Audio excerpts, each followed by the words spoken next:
ಇವತ್ತು ಯಾರು ಕೂಡ ಒತ್ತಡ ಇಲ್ಲದೇನೆ ನನ್ನ ಸ್ವ ಇಚ್ಛೆಯಿಂದ ನಾನು ಈಗಾಗಲೇ ಕೂಡ ಮಾನ್ಯ ಮುಖ್ಯಮಂತ್ರಿಯವರಿಗೆ ನಾನು ಸಮಯವನ್ನು ನಿಗದಿ ಕೇಳ್ಕೊಂಡಿದ್ದೀನಿ.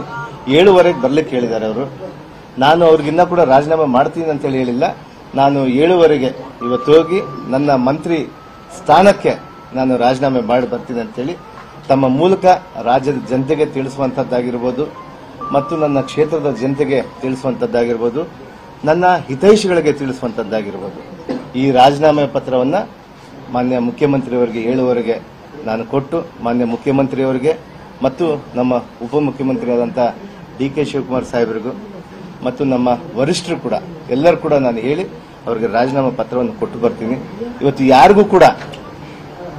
ಯಾರಿಗೂ ಕೂಡ ಮುಜುಗರ ಆಗಬಾರ್ದು ಅನ್ನೋ ನಿಟ್ಟಿನಲ್ಲಿ ಇವತ್ತು ಮಾನ್ಯ ಮುಖ್ಯಮಂತ್ರಿಯವರು ಕೂಡ ಆಡಳಿತವನ್ನು ಬಹಳಷ್ಟು ಅದ್ಭುತವಾಗಿ ನಡೆಸಿಕೊಂಡು ಹೋಗಿ ಈಗಾಗಲೇ ಕಳೆದ 1 ವರ್ಷದಿಂದ ಅನೇಕ ವಿಚಾರಗಳನ್ನು ಈ ಗ್ಯಾರಂಟಿಗಳನ್ನು ಕೊಟ್ಟು ಇವತ್ತು ಈಗಾಗಲೇ ಕೂಡ ರಾಜ್ಯದ ಜನತೆಯನ್ನ ಸುಭಿಕ್ಷವಾಗಿ ಇಟ್ಟು ಇವತ್ತು ನಮ್ಮ ಆಡಳಿತವನ್ನು ನಡೆಸಿಕೊಂಡು ಹೋಗ್ತಾ ಇದೀವಿ ಅಂತ ಹೇಳಿ ಮಾನ್ಯ ಮುಖ್ಯಮಂತ್ರಿಯವರಿಗೂ ಮತ್ತು ನಮ್ಮ ಉಪಮುಖ್ಯಮಂತ್ರಿಯಾದಂತಹ ಡಿ.ಕೆ. ಶಿವಕುಮಾರ್ ಸಾಹೇಬರಿಗೂ ಮತ್ತು ನಮ್ಮ ವರಿಷ್ಠರಾದಂಥ ಖರ್ಗೆ ಸಾಹೇಬರಿಗೂ ಮತ್ತು ಎಲ್ಲರಿಗೂ ಕೂಡ ಮುಜುಗರ ಆಗಬಾರದು ಅನ್ನುವಂಥ ವಿಚಾರದಿಂದ ನಾನು ನನ್ನ ಸ್ವ ಇಚ್ಛೆಯಿಂದ ಇವತ್ತು 7:15ಗೆ ನನ್ನ ಮಂತ್ರಿ ಸ್ಥಾನಕ್ಕೆ ರಾಜೀನಾಮೆ ಮಾಡಿ ಬರ್ತೀನಿ ಅನ್ನುವಂಥ ವಿಚಾರವನ್ನು ತಿಳಿಸ್ತೀನಿ.